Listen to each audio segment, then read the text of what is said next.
नमस्कार दोस्तों, रिपुदमन क्लासेस में मैं रिपुदमन गौरिया आपका बहुत बहुत स्वागत करता हूं। दोस्तों, मध्य प्रदेश में ओबीसी आरक्षण की जो सुप्रीम कोर्ट में आज की सुनवाई थी उसका जो निष्कर्ष है वो निकल कर आ गया है। और मैं आपको कहूं कि 14 तारीख का जो लगभग आज से 10 दिन पहले से आप लोग इंतजार कर रहे थे, 14/2/2025 को सुनवाई होनी थी। उस सुनवाई को बढ़ा के इन लोगों ने 28/2/2025 को कर दिया है। मैं आपको एक बार दिखाना चाहता हूँ। ये देखिए, आप इसको सुप्रीम कोर्ट की वेबसाइट पे देख सकते हैं। तो ये आपकी जो नेक्स्ट सुनवाई है वो 28/2/2025 को होगी। चलिए अब मुद्दे की बात पर आते हैं कि हमें नहीं पता कि अगली सुनवाई जो 28 को होनी है उस पर कुछ निष्कर्ष निकलेगा। क्या हो सकता है कि 28 के बाद एक और नई डेट दे दी जाए, उसके बाद भी एक नई डेट दे दी जाए? तो ऐसा बिल्कुल हो सकता है। अब मैं आपको यहाँ पर एक एक करके पूरी बात रखता हूँ, क्योंकि कहीं ना कहीं मध्य प्रदेश पुलिस भर्ती का जो रिजल्ट है वो इस आरक्षण के चक्कर में उलझा नजर आया हुआ है, या फिर मैं कहूँ कि फंसता नजर आ रहा है।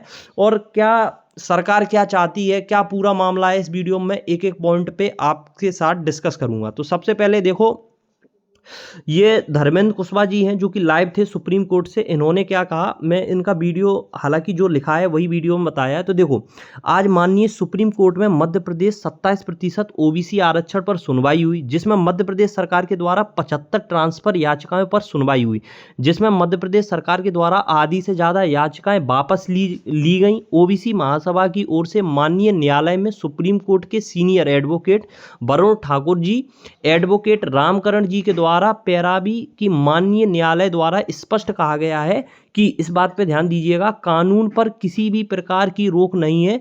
मध्य प्रदेश सरकार 27% आरक्षण पर भर्ती कर सकता है, उसे उसे उस पर किसी प्रकार की रोक नहीं है। ओबीसी महासभा, इसका मतलब साफ है कि मध्य प्रदेश सरकार के अधीन में आपका मध्य प्रदेश पुलिस का रिजल्ट है।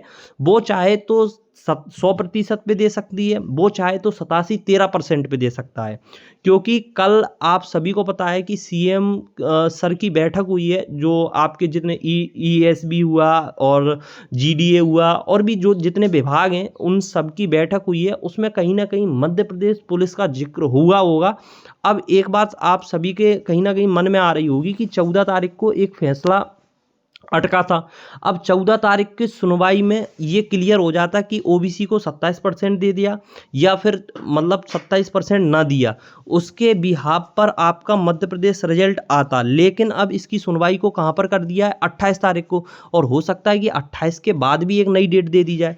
तो ओबीसी आरक्षण को जो लेकर जो पेच फंसा है वो अभी तक सॉल्व नहीं हुआ है, और कहीं ना कहीं ये आगे पता नहीं कब सॉल्व हो।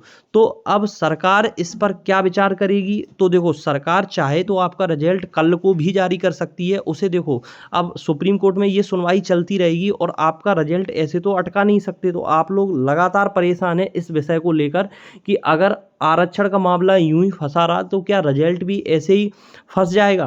देखो, अभी एक रूल बुक आई थी आबकारी की, और वो कहाँ पर आई है, वो 87-13 पे आई है। किस लिए आई 87-13 पे? क्योंकि आरक्षण अभी क्लियर नहीं था कि ओबीसी को 27% देना है या 14% देना है। तो मामला ये है कि सरकार खुद नहीं चाह रही। अब हालांकि मैं कोई नहीं होता इस चीज़ का आपको बताने वाला कि सरकार चाह रही है या नहीं चाह रही है, वो कुछ भी करे। पर मामला इतना है कि जब ये 87-13 पर अब रूल बुक दे सकते हैं, तो सरकार चाहे तो आपका 100% पे भी रिजल्ट दे सकती है, सरकार चाहे आपका 87-13 पे भी रिजल्ट दे सकती है। अब मैं आपको एक अपडेट बताता हूँ। मैं अपडेट ये है कि जो रिजल्ट है वो पूरी तरह से तैयार है, लेकिन जब तक सरकार का कोई आदेश नहीं आएगा तब तक रिजल्ट आपका जारी नहीं होगा। अब इसमें चाहे 1 महीना लग जाए, 2 महीना लग जाए, तो हो सकता है कि अगर सरकार का आदेश आ गया रिजल्ट को लेकर तो 2 दिन में आपका रिजल्ट आ जाएगा। अब आपके मन में एक चीज़ और चल रही है, बहुत से लोग सोच रहे हैं कि मध्य प्रदेश सरकार यानी भोपाल जाके हम अपनी मांग को सरकार तक रखें और हमें हमारा रिजल्ट मिल जाए। तो दोस्तों, आप लोगों को मैं बता दूं कि 24-25 को भोपाल में ग्लोबल करके कोई समिट होनी है। तो वहाँ पर पुलिस प्रशासन और जितनी भी शासन प्रशासन वो बहुत तरीके से व्यस्त है। तो अगर आप कुछ ऐसा सोचते हैं कि 17 को कुछ करें या ना करें, तो ये आपकी मूर्खता होगी। आप 17 को कुछ कुछ मत करिएगा, क्योंकि पुलिस प्रशासन अभी बहुत ही सख्त है और आप पे सख्त से सख्त कार्रवाई हो सकती है। देखो, रिजल्ट कब देना है कब नहीं देना ये पूरी तरह से सीएम सर के हाथ में है, क्योंकि गृह विभाग उन्हीं के हाथ में है और वो चाहें तो आपका कल रिजल्ट आ जाए। अब एक काम आप कर सकते हैं कि आप मिलकर एक ज्ञापन दे सकते हैं, आप सीएम हाउस दे दीजिए, ईएसपी को दे दीजिए, या जो वरिष्ठ अधिकारी हैं यानी जो भी मंत्री मिनिस्टर हैं उनको आप ज्ञापन सौंप सकते हैं। तो आपका रिजल्ट आने का थोड़ा सा उसमें, क्योंकि ये पूरा मामला कोर्ट से साफ हो गया है कि हमसे कोई भी कानूनी दबाव नहीं है। वो चाहे तो सरकार चाहे तो सुप्रीम कोर्ट, मतलब सुप्रीम कोर्ट का उसमें कोई रोल नहीं है। सरकार चाहे तो 87-13 पे भी दे सकता है, 100% पे भी दे सकता है। पूरी तरीके से सरकार के हाथ में है। मैं एक वीडियो सुनाता हूं आपको, अच्छे से समझ आएगा। सुप्रीम कोर्ट के अंदर हूं दोस्तों।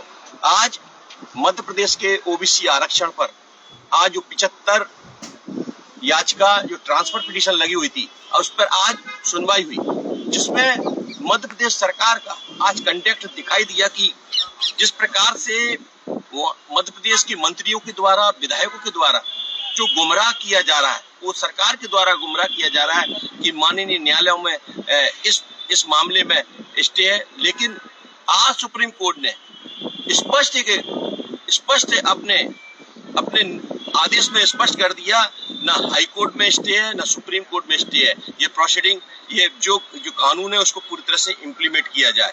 साथ ही मध्य प्रदेश सरकार ने जो 75 पिटीशन, ट्रांसफर पिटीशन लगाई हुई थी, उसको आधे से ज्यादा आज वापस ले लिए। इससे स्पष्ट दिखाई दे रहा है कि मध्य प्रदेश की सरकार, मध्य प्रदेश के जो लोग हैं, जो अपने आप को जातिवादी सोच के लोग हैं, वो पूर्ण रूप से ओबीसी को रिजर्वेशन नहीं देना चाहता। लेकिन ओबीसी महासभा के जो दोस्तों, तो आपने यहाँ पर एक चीज़ तो सुन ली होगी कि सरकार के हाथ में है आपका रिजल्ट देना और ना देना। तो आपको बस करना क्या है, आप चाहें तो ज्ञापन दे सकते हैं, फिर आप लोग जैसा उचित समझें आप वो कर लीजिएगा।